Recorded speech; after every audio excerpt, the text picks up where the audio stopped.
बाळीवेस येथे स्टेट बँकेपासून मल्लिकार्जुन देवळाकडे जाणाऱ्या रस्त्यालगत असलेल्या अनधिकृत खोक्यांवर आज महानगरपालिकेच्या अतिक्रमण विभागाकडून कारवाई करण्यात आली। सकाळी अचानक दाखल झालेल्या पथकाने एकामागून एक खोके हटवताना परिसरात मोठी खळबळ उडाली। या कारवाई दरम्यान एका खोक्यामध्ये अनधिकृत दारू विक्री सुरू असल्याचा धक्कादायक प्रकार समोर आला। खोका हटवण्यासाठी कर्मचारी आत पोहोचताच तिथे काही व्यक्ती बसून दारूचे सेवन करत असल्याचे स्थानिक प्रशासनाला आढळले। तात्काळ अतिक्रमण पथकासोबत कार्यरत असलेल्या पोलिसांनी संबंधित व्यक्तींना ताब्यात घेत पुढील कायदेशीर कारवाईसाठी पोलीस ठाण्यात रवाना केले। महानगरपालिकेच्या या आकस्मिक कारवाईमुळे परिसरात दिवसभर चर्चा रंगल्या। स्थानिक नागरिकांनीही अनेक दिवसांपासून सुरू असलेल्या अनधिकृत व्यावसायिक वापरावर नाराजी व्यक्त केली होती। अखेर कारवाई दरम्यान दारू विक्रीचा प्रकार उघड झाल्याने प्रशासनाचे हात मजबूत झाले असून पुढील काही दिवसात आणखी पडताळणी आणि कारवाई होण्याची शक्यता व्यक्त केली जात आहे।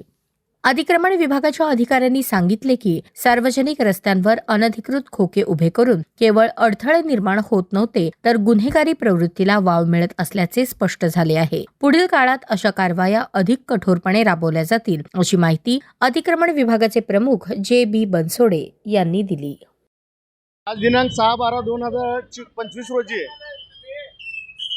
महानगरपालिका माननीय आयुक्त साहेब यांच्या आदेशान्वये महानगरपालिकेच्या जागेवर तसेच महापालिकेच्या फुटपाथवर ज्यांनी कोणी अतिक्रमण केलेलं आहे ते निष्कासित करण्याचे आदेश माननीय आयुक्तांनी दिलेले आहेत किंवा खोकी जप्त करण्याचे आदेश दिलेले आहेत। आम्ही आज रोजी बाळवेस स्टेट बँकेच्या बाजूला सोलापूर महानगरपालिकेचे आरोग्य निरीक्षक भाग 5 पूर्वी होतं ते बंद पडलेलं आहे। त्या बंद पडलेल्या खोलीमध्ये काही अवैध धंदे चालू असलेले निदर्शनास आले।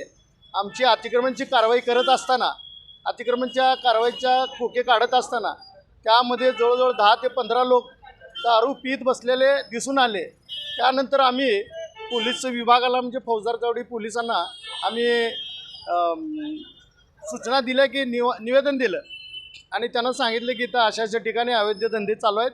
तरी त्यांनी तत्परतेने आपलं पोलिसांचे लोक पाठवले आणि त्यांना त्यांच्या गाडीमध्ये घेऊन गेले।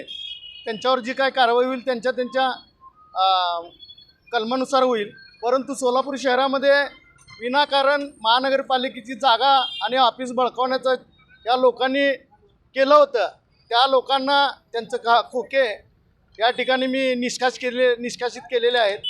मी तुमच्या माध्यमातून न्यूज चॅनलच्या माध्यमातून सांगतो की जर कोणी अशा प्रकारचं कृत्य केलेलं असेल, महानगरपालिकेची जागा हडप करण्याचा कोण प्रयत्न करत असेल किंवा आमच्या ऑफिसेस आहेत ते बंद पडलेले ऑफिसला कुलूप लावलेले तोडून त्यामध्ये अवैधरित्या जर कोण काय व्यवसाय करत असतील तर त्यांच्यावर सुद्धा कडक कारवाई होईल। आणि मी विनंती करतो की सर्वांना आपण केलेलं अतिक्रमण त्वरित काढून घेण्याची कृपा करावी, जेणेकरून सोलापूर शहरामध्ये स्वच्छ आणि सुंदर सोलापूर दिसण्याच्या दृष्टीने आपल्याला सोलापूर शहर सुंदर दिसलं पाहिजे। त्यासाठी आपण सर्व नागरिकांनी सुद्धा प्रयत्न केला पाहिजे।